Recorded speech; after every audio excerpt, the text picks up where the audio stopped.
सो +1 class ਹੁਣ last ਵਾਲੇ ਜਿਹੜੇ ਤੁਹਾਡੇ ਟੌਪਿਕ ਰਹਿ ਗਏ ਆ ਉਹਦੇ 'ਚ ਤੁਹਾਡਾ ਆ ਜਾਂਦਾ ਆਰਟੀਫਿਸ਼ੀਅਲ ਕਿਡਨੀ।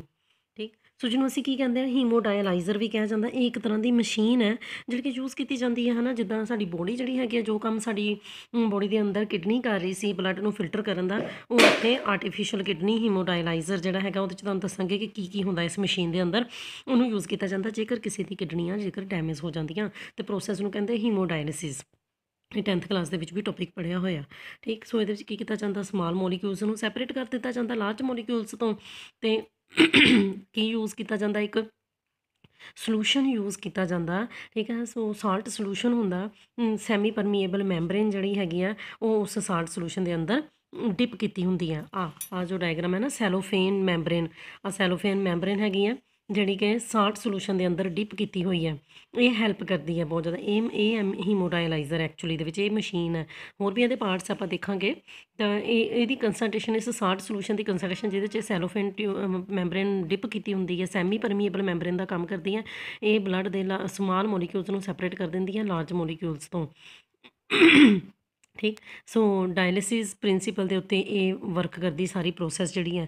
ਮਤਲਬ ਕਿ ਸਮਾਲ ਮੋਲੀਕਿਊਲਸ ਜਿਹੜੇ ਹੈਗੇ ਆ ਉਹ ਡਿਫਿਊਜ਼ ਕਰ ਜਾਂਦੇ ਆ ਕਿਹਦੇ ਥਰੂ, ਸੈਮੀ ਪਰਮੀਏਬਲ ਮੈਂਬਰੇਨ ਦੇ ਥਰੂ, ਉਹਨੂੰ ਕਹਿੰਦੇ ਡਾਇਲਿਸਿਸ। ਹੀਮੋਡਾਇਲਾਈਜ਼ਰ ਦੇ ਵਿੱਚ ਮੈਂ ਤੁਹਾਨੂੰ ਫਿਰ ਦੱਸ ਦਿੰਦੀ ਇੱਕ ਵਾਰੀ, ਇਹ ਮਸ਼ੀਨ ਹੈ ਇੱਕ ਤਰ੍ਹਾਂ ਦੀ। ਸੈਲੋਫੇਨ ਟਿਊਬ ਹੈ, ਸਾਲਟ ਸੋਲੂਸ਼ਨ ਦੇ ਅੰਦਰ ਡਿਪ ਕੀਤੀ ਹੁੰਦੀ ਹੈ।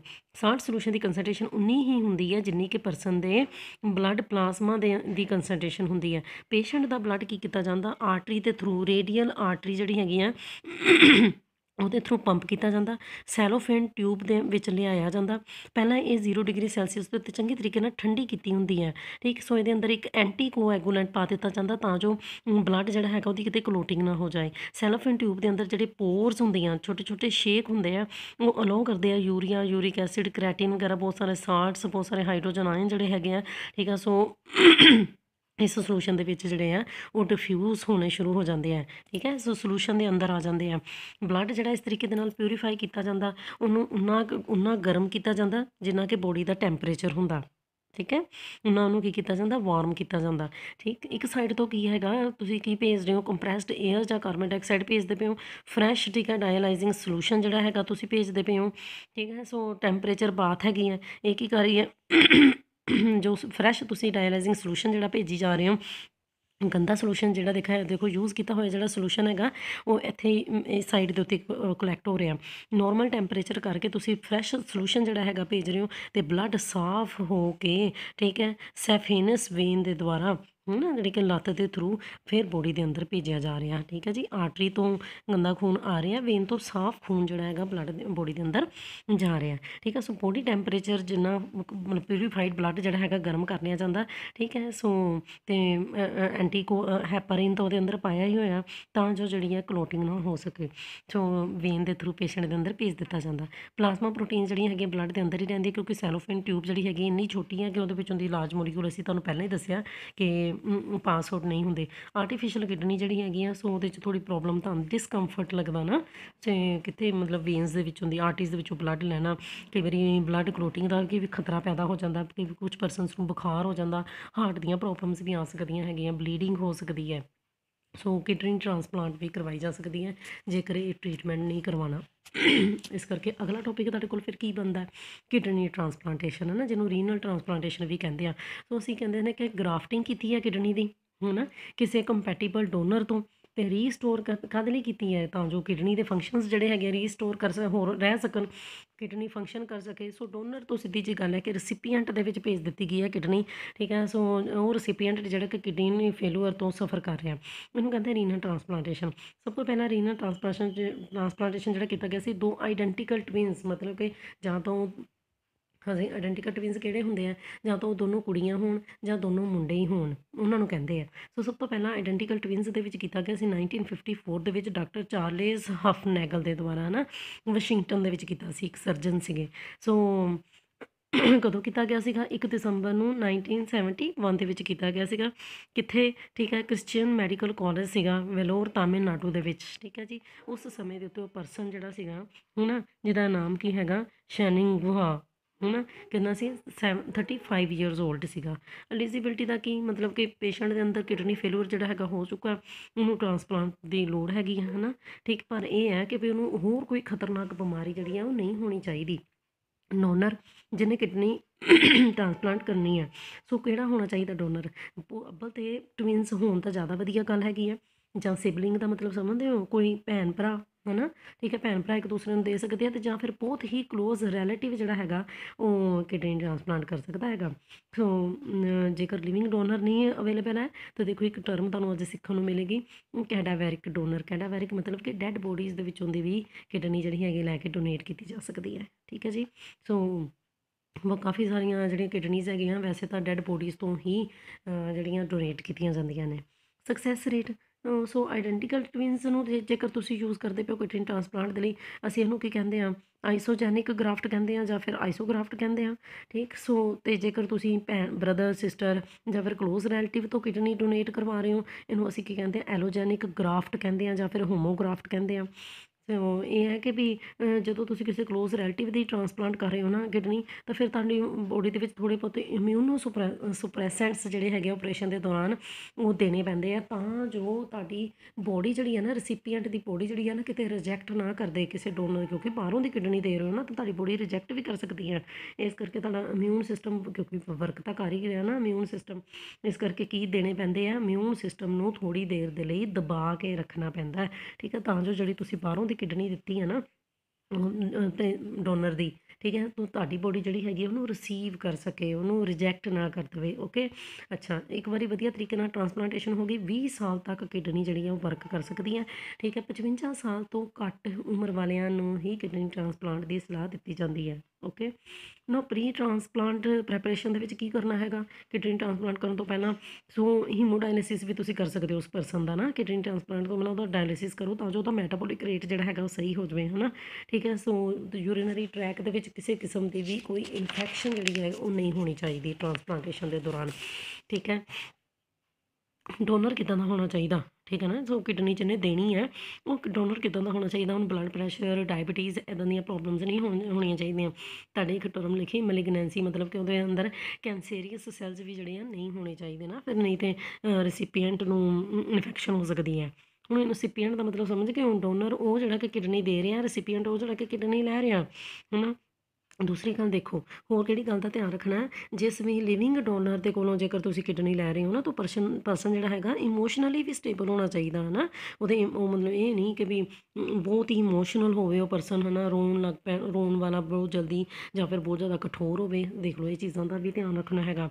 ਨੋਰਮਲ ਬਾਈਲੇਟਰਲ ਰੀਨਲ ਫੰਕਸ਼ਨਸ ਦਾ ਕੀ ਮਤਲਬ ਹੈਗਾ ਕਿ ਕਿਡਨੀ ਦੇ ਯੂਰੀਨਰੀ ਟਰੈਕ ਦੇ ਜਾਂ ਕਿਡਨੀ ਦੇ ਜਿਹੜੇ ਟਿਬਿਊਲਸ ਹੈਗੇ ਆ ਉਹਨਾਂ ਪਾਰਟਸ ਦੇ ਵਿੱਚ ਵੀ ਕੋਈ ਵੀ ਇਨਫੈਕਸ਼ਨ ਵਗੈਰਾ ਨਹੀਂ ਹੋਣੀ ਚਾਹੀਦੀ ਹੈ ਨਾ, ਠੀਕ ਹੈ। ਸੋ ਮਤਲਬ ਕਿ ਨੋਰਮਲ ਹੋਣਾ ਚਾਹੀਦਾ ਪਰਸਨ ਨੂੰ, ਕੋਈ ਬਹੁਤ ਖਤਰਨਾਕ ਬਿਮਾਰੀਆਂ ਜਿਹੜੀਆਂ ਉਹ ਨਹੀਂ ਹੋਣੀਆਂ ਚਾਹੀਦੀਆਂ, ਠੀਕ ਹੈ। ਡੈਡ ਪਰਸਨ ਤੋਂ ਜੇਕਰ ਤੁਸੀਂ ਕਿਡਨੀ ਜਿਹੜੀ ਹੈਗੀ ਆ ਉਹ ਲੈ ਰਹੇ ਹੋ, ਤਾਂ ਫਿਰ ਮਤਲਬ 48 ਘੰਟਿਆਂ ਦੇ ਅੰਦਰ ਅੰਦਰ, ਠੀਕ ਹੈ, ਕਿਡਨੀ ਜਿਹੜੀ ਹੈ ਟਰਾਂਸਪਲਾਂਟ ਹੋ ਜਾਏ ਤਾਂ ਜ਼ਿਆਦਾ ਵਧੀਆ ਗੱਲ ਹੁੰਦੀ ਹੈ। ਡੈਡ ਪਰਸਨ ਤੋਂ ਵੀ ਕਿਡਨੀ ਜਿਹੜੀ ਹੈਗੀ ਆ ਨਿਕਾਲ ਕੇ ਉਹਨੂੰ ਇੱਕ ਕੂਲਿੰਗ ਸੋਲੂਸ਼ਨ ਦੇ ਵਿੱਚ, ਬਹੁਤ ਜ਼ਿਆਦਾ ਆਈਸਡ ਸੋਲੂਸ਼ਨ ਦੇ ਵਿੱਚ ਪ੍ਰੀਜ਼ਰਵ ਕਰਕੇ ਰੱਖਿਆ ਜਾ ਸਕਦਾ। ਖਾਸ ਤੌਰ 'ਤੇ ਕਿਹੜਾ ਸੋਲੂਸ਼ਨ ਯੂਜ਼ ਕੀਤਾ ਜਾਂਦਾ, ਮੈਨੀਟੋਲ ਨਾ। ਰੈਸੀਪੀਐਂਟ ਡੋਨਰ ਦੀ ਮੈਚਿੰਗ ਕੀ ਦੇਖਣੀ ਹੈਗੀ ਹੈ, ਕੀ ਦੇਖਣਾ ਹੈਗਾ ਜਦੋਂ ਕਿਡਨੀ ਟਰਾਂਸਪਲਾਂਟ ਕਰਨੀ, ਦੋਨਾਂ ਦੇ ਬਲੱਡ ਗਰੁੱਪਸ ਜਿਹੜੇ ਹੈਗੇ ਆ ਉਹ ਇੱਕ ਦੂਜੇ ਦੇ ਨਾਲ ਕੰਪੈਟੀਬਲ ਹੋਣੇ ਚਾਹੀਦੇ ਆ। ਇੱਕ ਤੁਹਾਡੇ ਕੋਲ ਹੋਗਾ ਹਿਊਮਨ ਲਿਊਕੋਸਾਈਟ ਐਂਟੀਜਨ, ਲਿਊਕੋਸਾਈਟਸ ਕੀ ਹੁੰਦੇ ਆ, WBC ਹੁੰਦੇ ਆ, ਠੀਕ ਹੈ ਜੀ। ਸੋ ਉਹ ਲਿਊਕੋਸਾਈਟਸ ਦੇ ਸਰਫੇਸ ਦੇ ਉੱਤੇ ਇਹ ਜੈਨੇਟਿਕ ਮੇਕਰਸ ਪ੍ਰੈਜੈਂਟ ਹੁੰਦੇ ਆ, ਕੌਣ, HLA।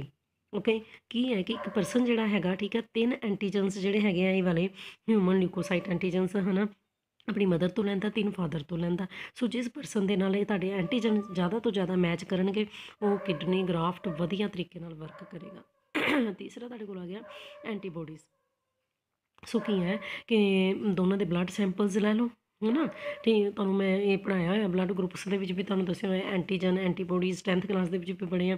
ਡੋਨਰ ਅਤੇ ਰੈਸੀਪੀਐਂਟ ਦਾ ਬਲੱਡ ਲੈ ਕੇ ਟਿਊਬ ਦੇ ਅੰਦਰ ਮਿਕਸ ਕਰ ਦਿਓ, ਠੀਕ ਹੈ। ਜੇਕਰ ਕੋਈ ਰਿਐਕਸ਼ਨ ਨਹੀਂ ਹੋ ਰਿਹਾ, ਇਹਦਾ ਮਤਲਬ ਕਿ ਕਿਡਨੀ ਦੋਨੋਂ ਤਿਆਰ ਹੈਗੇ ਆ ਕਿਡਨੀ ਟਰਾਂਸਪਲਾਂਟੇਸ਼ਨ ਦੇ ਲਈ। ਪ੍ਰੋਸੀਜਰ ਦੇ ਵਿੱਚ ਕੀ ਹੈਗਾ, ਐਨਾਥੀਸੀਆ ਦੇਣਾ ਪੈਂਦਾ। ਐਨਾਥੀਸੀਆ ਦਾ ਮਤਲਬ ਸਮਝਦੇ ਹੋ, ਜਿਹੜਾ ਬੈਕਬੋਨ ਦੇ ਵਿੱਚ ਇੰਜੈਕਸ਼ਨ ਲਗਾ ਕੇ ਨੀਚੇ ਵਾਲੇ ਪੋਰਸ਼ਨ ਨੂੰ ਸੁੰਨ ਕਰ ਦਿੱਤਾ ਜਾਂਦਾ। 3-4 ਘੰਟੇ ਲੱਗਦੇ ਆ ਇਹਦੇ ਆਪਰੇਸ਼ਨ ਦੇ ਅੰਦਰ। ਲੋ ਐਬਡੋਮਨ ਤੁਹਾਨੂੰ ਪਤਾ ਨੀਚਲੇ ਵਾਲਾ ਹਿੱਸਾ, ਉੱਤੇ ਇੱਕ ਕੱਟ ਲਗਾ ਦਿੱਤਾ ਜਾਂਦਾ, ਹੈ ਨਾ, ਠੀਕ ਹੈ। ਸੋ ਈਲੀਅਕ ਫੋਸਾ ਜਿਹੜਾ ਹੈਗਾ ਨਾ, ਇਹ ਈਲੀਅਮ ਸਮਾਲ ਇੰਟੈਸਟਾਈਨ ਦਾ ਇੱਕ ਪਾਰਟ ਹੈ ਨਾ, ਕਿਉਂਕਿ ਨੀਚੇ ਪ੍ਰੈਜ਼ੈਂਟ ਹੈਗੀਆਂ ਨੇ ਕਿਡਨੀਜ਼ ਜਿਹੜੀਆਂ ਹੈਗੀਆਂ ਨੇ। ਠੀਕ ਹੈ। ਸੋ ਪੈਰੀਟੋਨੀਅਮ ਤੁਹਾਨੂੰ ਦੱਸਿਆ ਸੀਗਾ ਕਿ ਇਹ ਕਿਡਨੀ ਜਿਹੜੀ ਹੈਗੀ ਫਰੰਟ ਸਾਈਡ ਤੋਂ ਇੱਕ ਮੈਂਬਰੇਨ ਦੇ ਨਾਲ ਢਕੀ ਹੁੰਦੀ ਹੈ ਨਾ। ਸੋ ਉਹ ਇਸ ਤਰੀਕੇ ਦੇ ਨਾਲ ਟਰਾਂਸਪਲਾਂਟੇਸ਼ਨ ਕੀਤੀ ਜਾਂਦੀ ਹੈ, ਐਬਡੋਮਨ ਦੇ ਲੋਅਰ ਹਿੱਸੇ ਦੇ ਵਿੱਚ ਕੀਤੀ ਜਾਂਦੀ ਹੈ। ਸੋ ਨਵੀਂ ਕਿਡਨੀ ਦੀਆਂ ਜਿਹੜੀਆਂ ਆਰਟਰੀਜ਼ ਤੇ ਜਿਹੜੀਆਂ ਵੇਨਸ ਹੈਗੀਆਂ ਨੇ ਨਾ, ਉਹ ਐਲੀਅਕ ਆਰਟਰੀ ਤੇ ਵੇਨ ਜਿਹੜੀਆਂ ਹੁੰਦੀਆਂ ਰੈਸਿਪੀਐਂਟ ਦੀਆਂ। ਠੀਕ ਹੈ। ਆਹ ਦੇਖੋ ਤੁਹਾਨੂੰ ਡਾਇਗਰਾਮ ਦਿਖਾਈ ਹੋਈ ਹੈ ਨਾ। ਇਹ ਤਾਂ ਉਹ ਪਰਸਨ ਦੀਆਂ ਕਿਡਨੀਜ਼ ਹੈਗੀਆਂ ਨੇ ਜਿਹੜੀ ਕਿ ਡਿਪਰੈਸਡ ਕਿਡਨੀ ਹੈ, ਮੰਨ ਲਓ। ਇੱਥੇ ਦੇਖੋ ਅਟੈਚ ਕੀਤੀ ਜਾਂਦੀ ਹੈ ਕਿਡਨੀ, ਜਿਹੜੀ ਨਵੀਂ ਕਿਡਨੀ ਹੈਗੀ ਟਰਾਂਸਪਲਾਂਟਡ ਕਿਡਨੀ ਇੱਥੇ ਲਗਾਈ ਜਾਂਦੀ ਹੈ ਯੂਰੀਨਰੀ ਬਲੈਡਰ ਦੇ ਕਿੰਨੀ ਨੇੜੇ। ਤੋਂ ਫਿਰ ਬਚੇ ਸਮਾਲ ਇੰਟੈਸਟਾਈਨ ਹੀ ਆ ਜਾਂਦੀ ਨਾ ਇੱਥੇ। ਉਹਦਾ ਈਲੀਅਕ ਪਾਰਟ ਜਿਹੜਾ ਈਲੀਅਮ ਪਾਰਟ ਹੈਗਾ, ਉਹਦੀ ਜਿਹੜੀ ਈਲੀਅਕ ਆਰਟਰੀ ਹੈ ਅਤੇ ਵੇਨ ਹੈ ਨਾ, ਉਹਦੇ ਨਾਲ ਜੋੜ ਦਿੱਤਾ ਜਾਂਦਾ। ਇਸੇ ਤਰੀਕੇ ਦੇ ਨਾਲ ਨਵੀਂ ਕਿਡਨੀ ਦਾ ਜਿਹੜਾ ਯੂਰੀਟਰ ਹੈਗਾ, ਉਹ ਯੂਰੀਨਰੀ ਬਲੈਡਰ ਦੇ ਨਾਲ ਜੋੜ ਦਿੱਤਾ ਜਾਂਦਾ। ਠੀਕ ਹੈ ਜੀ। ਅਕਸਰ ਜਿਹੜੀਆਂ ਹੈਗੀਆਂ ਕਈ ਵਾਰੀ ਤਾਂ ਨਵੀਆਂ ਕਿਡਨੀਆਂ ਜਿਹੜੀਆਂ ਟਰਾਂਸਪਲਾਂਟ ਕੀਤੀਆਂ ਹੁੰਦੀਆਂ, ਉਹਨਾਂ ਵਿੱਚੋਂ ਜਿੱਦਾਂ ਹੀ ਬਲੱਡ ਫਲੋ ਹੁੰਦਾ ਉਹ ਵਰਕ ਕਰਨਾ ਸ਼ੁਰੂ ਕਰ ਦਿੰਦੀ ਹੈ। ਪਰ ਕੁਝ ਕੇਸਿਸ ਦੇ ਵਿੱਚ ਹਫਤੇ ਬਾਅਦ, ਦੇਖੋ ਸਰਜਰੀ ਦੇ ਹਫਤੇ ਬਾਅਦ ਕਿਡਨੀ ਵਰਕ ਕਰਨਾ ਸ਼ੁਰੂ ਕਰਦੀ ਹੈ। ਇਸ ਕਰਕੇ ਜਿਹੜਾ ਪੇਸ਼ੈਂਟ ਹੈਗਾ ਉਹਨੂੰ ਘੱਟ ਤੋਂ ਘੱਟ 1 ਹਫਤਾ ਤਾਂ ਰੱਖਿਆ ਹੀ ਜਾਂਦਾ ਹੋਸਪਿਟਲ ਦੇ ਵਿੱਚ ਅੰਡਰ ਓਬਜ਼ਰਵੇਸ਼ਨ ਨਾ, ਕਿਉਂਕਿ ਉਹਨੂੰ ਕੋਈ ਕੰਪਲੀਕੇਸ਼ਨਸ ਨਾ ਹੋ ਜਾਣ। ਬਾਕੀ ਜੇਕਰ ਕੋਈ ਹੋ ਜਾਂਦੀ ਹੈ ਤਾਂ ਉਹਦੇ ਲਈ ਉਹਨੂੰ ਜ਼ਿਆਦਾ ਦੇਰ ਵੀ ਰੱਖਿਆ ਜਾ ਸਕਦਾ। ਠੀਕ ਹੈ। ਇੱਕ ਨਵੀਂ ਕਿਡਨੀ ਜਿਹੜੀ ਹੈਗੀ 2 ਫੇਲ ਹੋਈਆਂ ਕਿਡਨੀਆਂ ਦਾ ਵਰਕ ਕਰ ਸਕਦੀ ਹੈ। ਬਸ ਇਹੀ ਹੈ ਕਿ ਵੀ ਪ੍ਰੋਬਲਮਸ ਨਾ ਆ ਜਾਣ, ਬਲੱਡ ਪ੍ਰੈਸ਼ਰ ਨਹੀਂ ਵਧਣਾ ਚਾਹੀਦਾ। ਠੀਕ ਹੈ। ਅੱਗੇ ਤੁਹਾਡੇ ਕੋਲ ਥੋੜ੍ਹਾ ਜਿਹਾ ਦੱਸਿਆ ਕਿਹਦੇ ਬਾਰੇ 'ਚ, ਇਮਿਊਨੋ ਸੁਪਰੈਸ਼ਨ। ਮੈਂ ਤੁਹਾਨੂੰ ਅੱਗੇ ਵੀ ਦੱਸਿਆ ਹੈਗਾ ਕਿ ਮੇਰੀ ਰੈਸੀਪੀਐਂਟ ਜਿਹੜਾ ਹੈਗਾ ਉਹ ਨਹੀਂ ਉਹਦਾ ਬੋਡੀ ਜਿਹੜੀ ਹੈਗੀ ਹੈ ਰਿਸੀਵ ਹੀ ਨਹੀਂ ਕਰਦੀ, ਹੁਣ ਨਾ ਰਿਜੈਕਟ ਕਰਨਾ ਸ਼ੁਰੂ ਕਰ ਦਿੰਦੀ ਬਾਹਰੋਂ ਆਈ ਕਿਡਨੀ ਨੂੰ। ਤਾਂ ਕੀ ਹੈ ਫਿਰ ਬੋਡੀ ਦਾ ਇਮਿਊਨ ਸਿਸਟਮ ਜਿਹੜਾ ਹੈਗਾ ਉਹਨੂੰ ਥੋੜ੍ਹੀ ਦੇਰ ਲਈ ਸੁਪਰੈਸ ਕੀਤਾ ਜਾਂਦਾ। ਪਰ ਇਹ ਨਹੀਂ ਠੀਕ ਹੈ ਕਿ ਬੋਡੀ ਜਿਹੜੀ ਹੈਗੀ ਬਾਕੀ ਇਨਫੈਕਸ਼ਨਸ ਦੇ ਨਾਲ ਲੜਨਾ ਬੰਦ ਕਰ ਦੇਗੀ, ਨੋ। ਠੀਕ ਹੈ। ਸੋ ਫਿਰ ਕਿਹੜਾ ਜ਼ਿਆਦਾ ਕਰਕੇ ਇਮਿਊਨੋ ਸੁਪਰੈਸੈਂਟ ਯੂਜ਼ ਕੀਤਾ ਜਾਂਦਾ, ਸਾਈਕਲੋਸਪੋਰਿਨ ਹੈ ਨਾ, ਇਹ ਯੂਜ਼ ਕੀਤਾ ਜਾਂਦਾ। ਠੀਕ। ਸੋ ਇਹ ਜ਼ਿਆਦਾ ਕਰਕੇ ਟੀ ਸੈਲਸ ਜਿਹੜੇ ਹੈਗੇ ਆ ਨਾ ਇਮਿਊਨ ਰਿਸਪੌਂਸ ਦੇ, ਉਹਨਾਂ ਨੂੰ ਡਿਸਟਰੋਏ ਕਰ ਦਿੰਦਾ। ਪਰ ਜਿਹੜੇ ਬੀ ਸੈਲਸ ਹੈਗੇ ਨਾ, ਹਿਊਮੋਰਲ ਐਂਟੀਬੋਡੀ ਰਿਸਪੌਂਸ ਹੈ, ਉਹਨੂੰ ਨਸ਼ਟ ਨਹੀਂ ਕਰਦਾ, ਕਿਉਂਕਿ ਬੋਡੀ ਦੀ ਸਾਰੀ ਇਮਿਊਨਿਟੀ ਥੋੜ੍ਹੀ ਬੰਦ ਕਰ ਦੇਣੀ ਹੈ, ਥੋੜ੍ਹੀ ਦੇਰ ਦੇ ਲਈ ਹੀ ਸੁਪਰੈਸ ਕਰਨਾ ਹੈ ਉਹਨੂੰ। ਓਕੇ। ਹੋਰ ਐਕਸਕ੍ਰੀਟਰੀ ਔਰਗਨਸ ਕੀ ਹੋ ਸਕਦੇ ਆ, ਤੁਹਾਨੂੰ ਪਤਾ ਹੀ ਹੈ, ਸਕਿਨ ਹੈ, ਲੰਗਸ ਹੈ, ਗਿਲਸ ਹੈ, ਲੀਵਰ ਹੈ, ਕਿਡਨੀ ਤਾਂ ਹੈ ਹੀ ਹੈ ਨਾ। ਅਦਰਸ ਦੱਸੇ ਹੋਏ ਲਾਰਜ ਇੰਟਸਟਾਈਨ, ਸਲਾਈਵਾ, ਗਿਲਸ ਹੈ ਨਾ। ਸੋ ਸਕਿਨ, ਜਿਹੜੇ ਜਾਨਵਰ ਤਾਂ ਪਾਣੀ ਦੇ ਵਿੱਚ ਰਹਿੰਦੇ ਜਿਵੇਂ ਕਿ ਹਾਈਡਰਾ, ਸਟਾਰਫਿਸ਼ ਵਗੈਰਾ, ਉਹ ਪਾਣੀ ਦੇ ਵਿੱਚ ਕੀ ਬਾਹਰ ਕੱਢ ਦਿੰਦੇ ਆਪਣੀ ਬੋਡੀ ਵਾਲ ਤੋਂ, ਅਮੋਨੀਆ ਹੈ ਨਾ। ਅਤੇ ਜਿਹੜੇ ਧਰਤੀ ਦੇ ਉੱਪਰ ਰਹਿੰਦੇ ਆ ਉਹ ਪਾਣੀ, ਉਹਨਾਂ ਦੀ ਸਕਿਨ ਪਾਣੀ ਦੇ ਲਈ ਪਰਮੀਏਬਲ ਨਹੀਂ ਹੈਗੀ। ਸਿਰਫ ਇਹੀ ਹੈ ਕਿ ਵੀ ਜਦੋਂ ਸਵੈਟਿੰਗ ਹੁੰਦੀ ਹੈ, ਪਸੀਨਾ ਆਉਂਦਾ ਅਤੇ ਉਦੋਂ ਹੀ ਪਾਣੀ ਬਾਹਰ ਜਾਂਦਾ ਨਾ। ਇੱਦਾਂ ਨਹੀਂ ਨਾ ਸਕਿਨ ਤੋਂ ਬਾਹਰ ਜਾਣਾ ਚਾਹੀਦਾ ਪਾਣੀ, ਨਹੀਂ ਤਾਂ ਫਿਰ ਮਤਲਬ ਸ਼ੋਰਟੇਜ ਹੋ ਜਾਏਗੀ ਵਾਟਰ ਦੀ। ਤੋ ਇਸ ਕਰਕੇ ਇਹਦਾ ਮਾਈਨਰ ਰੋਲ ਹੀ ਹੈ ਮੈਮਲਸ ਦੇ ਵਿੱਚ, ਸਕਿਨ ਦਾ ਮਾਈਨਰ ਰੋਲ ਹੀ ਹੈ ਐਕਸਕ੍ਰੀਸ਼ਨ ਦੇ ਵਿੱਚ। ਬਾਕੀ ਤੁਹਾਨੂੰ ਪਤਾ ਕਿ ਸਵੈਟ ਗਲੈਂਡ ਸਬੇਸ਼ੀਅਸ ਗਲੈਂਡਸ ਪ੍ਰੈਜ਼ੈਂਟ ਹੁੰਦੇ ਆ। ਠੀਕ ਹੈ। ਸੋ ਸਵੈਟ ਗਲੈਂਡ ਨੇਮ ਤੋਂ ਪਤਾ ਲੱਗਦਾ ਪਿਆ, ਸਵੈਟ ਪਸੀਨਾ ਬਾਹਰ ਕੱਢਦੇ ਆ ਹੈ ਨਾ। ਠੀਕ ਹੈ। ਸੋ ਸਵੈਟ ਦੇ ਵਿੱਚ ਕੀ ਹੈ, ਪਾਣੀ ਹੈ, ਕੁਛ ਇਨਆਰਗੈਨਿਕ ਸਾਲਟਸ ਹੈ। ਠੀਕ ਹੈ। ਯੂਰੀਆ ਹੈ, ਲੈਕਟਿਕ ਐਸਿਡ ਵਗੈਰਾ ਹੈਗੇ ਹੈ, ਅਮਾਈਨੋ ਐਸਿਡਸ ਹੈ, ਗਲੂਕੋਜ਼ ਹੈ ਨਾ। ਠੀਕ ਹੈ। ਸੋ ਹੈਵੀ ਮਸਕੂਲਰ ਐਕਸਰਸਾਈਜ਼ ਕੀਤੀ, ਉੱਥੋਂ ਜਿਹੜਾ ਪਸੀਨਾ ਆਇਆ ਉਹਦੇ ਅੰਦਰ ਲੈਕਟਿਕ ਐਸਿਡ ਵੀ ਹੋ ਸਕਦਾ। ਠੀਕ ਹੈ ਜੀ। ਸੋ ਇਹ ਤੁਹਾਨੂੰ ਪਤਾ ਹੀ ਹੈ ਕਿ ਗਲਾਈਕੋਲਿਸਿਸ ਹੁੰਦੀ ਹੈ ਮਸਲਸ ਦੇ ਵਿੱਚ, ਐਨਾਰੋਬਿਕ ਬ੍ਰੇਕਡਾਊਨ ਹੋ ਜਾਂਦੀ ਹੈ, ਤਾਂ ਫਿਰ ਲੈਕਟਿਕ ਐਸਿਡ ਪ੍ਰੋਡਿਊਸ ਹੋ ਜਾਂਦਾ। ਓਕੇ। ਠੀਕ। ਸੋ ਜੇਕਰ ਲੋਸ ਆਫ ਸਾਲਟ ਹੋ ਜਾਂਦੀ ਹੈ ਸਵੈਟਿੰਗ ਦੇ ਕਰਕੇ, ਤਾਂ ਕੋਈ ਇੰਨੀ ਜ਼ਿਆਦਾ ਪ੍ਰੋਬਲਮ ਨਹੀਂ ਆ ਜਾਂਦੀ। ਠੀਕ। ਸੋ ਕਿਉਂਕਿ ਵਾਟਰ ਵੀ ਜਿਹੜਾ ਹੈਗਾ ਲੋਸਟ ਹੋਇਆ, ਕਈ ਵਾਰੀ ਸਾਲਟਸ ਦੀ ਕੰਸਨਟ੍ਰੇਸ਼ਨ ਦੇ ਵਿੱਚ ਕੋਈ ਚੇਂਜ ਜਿਹੜੀ ਹੈ ਉਹ ਨਹੀਂ ਆਉਂਦੀ ਹੈ। ਠੀਕ ਹੈ। ਸੋ ਕਈ ਵਾਰੀ ਕੀ ਹੈ ਕਿ ਅਸੀਂ ਐਕਸਰਸਾਈਜ਼ ਕਰਕੇ ਇੱਕਦਮ ਬਹੁਤ ਸਾਰਾ ਪਾਣੀ ਜਿਹੜਾ ਹੈਗਾ ਪੀ ਲੈਂਦੇ ਹਾਂ, ਜਿਹਦੇ ਕਰਕੇ ਬੋਡੀ ਦੇ ਫਲੂਇਡ ਜਿਹੜੇ ਆ ਬਹੁਤ ਜ਼ਿਆਦਾ ਟਿਸ਼ੂ ਫਲੂਇਡਸ ਜਿਹੜੇ ਆ ਉਹ ਡਿਲਿਊਟ ਹੋ ਜਾਂਦੇ ਆ, ਜਿਹਦੇ ਕਰਕੇ ਕਿ ਇਹ ਸਾਲਟਸ ਦੀ ਇੰਬੈਲੈਂਸ ਜਿਹੜੀ ਇਲੈਕਟ੍ਰੋਲਾਈਟ ਇੰਬੈਲੈਂਸ ਜਿਹੜੀ ਹੈ ਹੋ ਸਕਦੀ ਹੈ, ਅਤੇ ਮਸਲ ਕਰੈਂਪਸ ਵੀ ਹੋ ਜਾਂਦੇ ਆ। ਇਸ ਕਰਕੇ ਜਦੋਂ ਤੁਹਾਨੂੰ ਬਹੁਤ ਜ਼ਿਆਦਾ ਪਸੀਨਾ ਆ ਗਿਆ, ਇਕੱਲਾ ਪਾਣੀ ਨਹੀਂ ਪੀਣਾ ਚਾਹੀਦਾ, ਥੋੜ੍ਹਾ ਨਮਕ ਪਾ ਕੇ ਸਾਲਟ ਸੋਲਿਊਸ਼ਨ ਪੀਣਾ ਚਾਹੀਦਾ। ਓਕੇ। ਇਹ ਸੀਗੀ ਸਵੈਟ ਗਲੈਂਡਸ। ਸਪੀਸ਼ੀਅਸ ਗਲੈਂਡਸ ਜਿਹੜੇ ਹੁੰਦੇ ਆ ਬੱਚੇ, ਇਹ ਆਇਲ ਸਕਰੀਟ ਕਰਦੇ ਆ, ਲਿਪਿਡਸ। ਠੀਕ ਹੈ। ਸੋ ਆਇਲ ਗਲੈਂਡਸ ਜਿਹੜੇ ਹੈਗੇ ਆ ਹੈ ਨਾ, ਉਹ ਪਾਸ ਆਊਟ ਕਰਦੇ ਸੀਬਮ। ਸੀਬਮ ਦਾ ਮਤਲਬ ਜਿਹਦੇ 'ਚ ਲਿਪਿਡਸ ਹੈ, ਵੈਕਸੀਜ਼ ਹੈ, ਸਟੀਰੋਲਸ ਹੈ, ਹਾਈਡਰੋਕਾਰਬਨਸ ਹੈ, ਫੈਟੀ ਐਸਿਡਸ ਹੈ। ਠੀਕ ਹੈ ਜੀ। ਤੇਲ, ਤਾਂ ਬੋਡੀ ਦੇ ਅੰਦਰੋਂ ਦੀ ਥੋੜ੍ਹਾ ਥੋੜ੍ਹਾ ਤੇਲ ਬਾਹਰ ਕੱਢਦੇ ਆ। ਲੰਗਸ। ਠੀਕ ਹੈ। ਸੋ ਕਾਰਬਨ ਡਾਈਆਕਸਾਈਡ ਅਤੇ ਵਾਟਰ ਜਿਹੜੇ ਹੈਗੇ ਆ ਨਾ, ਵੇਸਟ ਪ੍ਰੋਡਕਟ ਜਿਹੜੇ ਕਿ ਰੈਸਪੀਰੇਸ਼ਨ ਤੋਂ ਪ੍ਰੋਡਿਊਸ ਹੋਏ ਆ। ਸੋ ਲੰਗਸ ਦਾ ਤੁਹਾਨੂੰ ਪਤਾ ਹੀ ਹੈ ਨਾ, ਕਿੰਨਾ ਚੈਪਟਰ ਪੜ੍ਹਾ ਦਿੱਤਾ ਬਰੀਦਿੰਗ ਵਾਲਾ। ਕਾਰਬਨ ਡਾਈਆਕਸਾਈਡ ਬਾਹਰ ਕੱਢਦੇ ਆ, ਜਦੋਂ ਹਵਾ ਬਾਹਰ ਨਿਕਲਦੀ ਹੈ ਐਕਸਪਾਇਰਡ ਏਅਰ, ਵਾਟਰ ਪੇਪਰਸ ਵੀ ਬਾਹਰ ਜਾਂਦੇ ਆ। 18 ਲੀਟਰ ਕਾਰਬਨ ਡਾਈਆਕਸਾਈਡ ਜਿਹੜੀ ਹੈਗੀ 1 ਘੰਟੇ ਦੇ ਵਿੱਚ ਪਾਸ ਆਊਟ ਕੀਤੀ ਜਾਂਦੀ ਹੈ, ਅਤੇ 400 ਮਿਲੀਲੀਟਰ ਆਫ ਵਾਟਰ ਜਿਹੜਾ ਹੈਗਾ ਪਰ ਡੇ ਕਿਹਾ, ਕਾਰਬਨ ਡਾਈਆਕਸਾਈਡ 1 ਘੰਟੇ 'ਚ। ਠੀਕ ਹੈ। ਅਤੇ ਪਾਣੀ ਜਿਹੜਾ ਹੈਗਾ ਪੂਰੇ ਦਿਨ 'ਚ 400 ml ਪਾਸ ਆਊਟ ਕੀਤਾ ਜਾਂਦਾ ਹੈ ਨਾ। ਸੋ ਇਸ ਤਰੀਕੇ ਦੇ ਨਾਲ ਵੈਂਟੀਲੇਸ਼ਨ ਅਤੇ ਜਿਹੜੀ ਬਰੀਦਿੰਗ ਹੋ ਰਹੀ ਹੈ ਨੋਜ਼ ਅਤੇ ਮਾਊਥ ਦੇ ਥਰੂ, ਠੀਕ ਹੈ ਨਾ। ਸੋ ਉਹ ਲੰਗਸ ਦੇ ਵਿੱਚੋਂ ਦੀ ਜਿਹੜੀ ਵਾਟਰ ਦੀ ਲੋਸ ਹੋ ਰਹੀ ਹੈ ਨਾ, ਉਸ ਚੀਜ਼ ਨੂੰ ਇਫੈਕਟ ਕਰਦੀ ਹੈ ਨਾ, ਠੀਕ ਹੈ। ਸੋ ਜੇਕਰ ਡਰਾਈ ਕਲਾਈਮੇਟ ਹੈਗਾ ਹੈ ਨਾ, ਗਰਮੀ ਜ਼ਿਆਦਾ ਹੈਗੀ ਹੈ ਤਾਂ ਨੈਚੁਰਲੀ ਵਾਟਰ ਲੋਸ ਜਿਹੜੀ ਹੈਗੀ ਉਹ ਜ਼ਿਆਦਾ ਹੋਏਗੀ।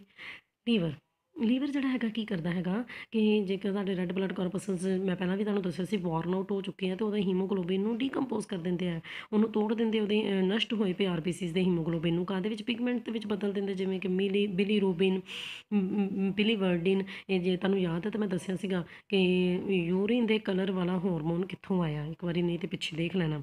ਪਿਗਮੈਂਟ, ਸੌਰੀ ਹਾਰਮੋਨ ਨਹੀਂ, ਪਿਗਮੈਂਟ।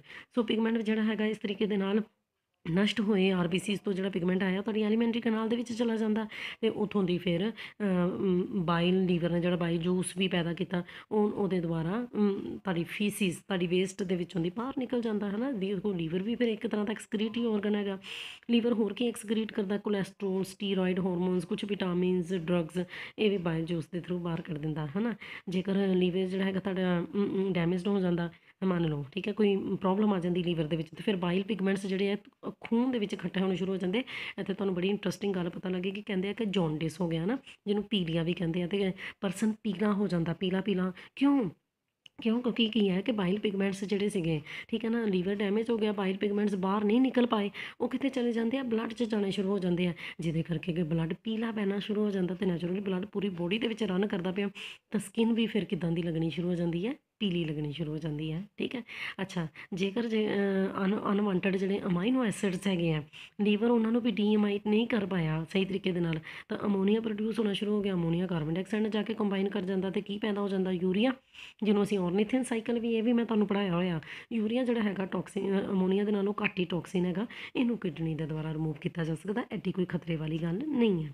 ਲਾਰਜ ਇੰਟਸਟਾਈਨ ਹੈ ਨਾ, ਸੋ ਇਹਦਾ ਜਿਹੜਾ ਕੋਲਨ ਪਾਰਟ ਹੈ ਉਹਦੇ ਅੰਦਰ ਐਪੀਥੀਲੀਅਲ ਸੈਲਸ ਪ੍ਰੈਜ਼ੈਂਟ ਹੈਗੇ ਆ, ਉਹ ਕੁਛ ਨਾ ਕੁਛ ਇਨਆਰਗੈਨਿਕ ਆਇਨਸ ਜਿਵੇਂ ਕਿ ਕੈਲਸ਼ੀਅਮ, ਮੈਗਨੀਸ਼ੀਅਮ, ਆਇਰਨ ਵਗੈਰਾ ਬਲੱਡ ਤੋਂ ਕੋਲਨ ਦੀ ਕੈਵਿਟੀ ਦੇ ਵਿੱਚ ਭੇਜ ਦਿੰਦੇ ਆ, ਅਤੇ ਉੱਥੋਂ ਦੀ ਫੀਸਿਸ ਦੇ ਨਾਲ ਬਾਹਰ ਨਿਕਲ ਜਾਂਦਾ ਤੁਹਾਡਾ ਸਲਾਈਵਾ।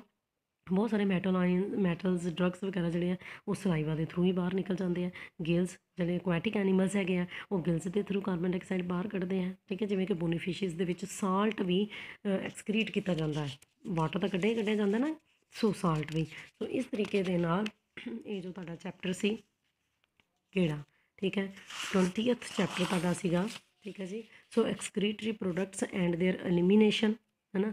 ਸੋ ਇਹ ਇੱਥੇ ਕੰਪਲੀਟ ਹੋ ਜਾਂਦਾ। ਸੋ ਤੁਹਾਨੂੰ ਪਤਾ ਹੋਣਾ ਚਾਹੀਦਾ ਕਿ ਵੀ ਤੁਹਾਡੇ ਕੁਛ ਚੈਪਟਰ ਜਿਹੜੇ ਹੈਗੇ ਆ ਪੰਜਾਬ ਬੋਰਡ ਨੇ ਰਿਡਿਊਸਡ ਕਰ ਦਿੱਤੇ ਹੋਏ ਆ।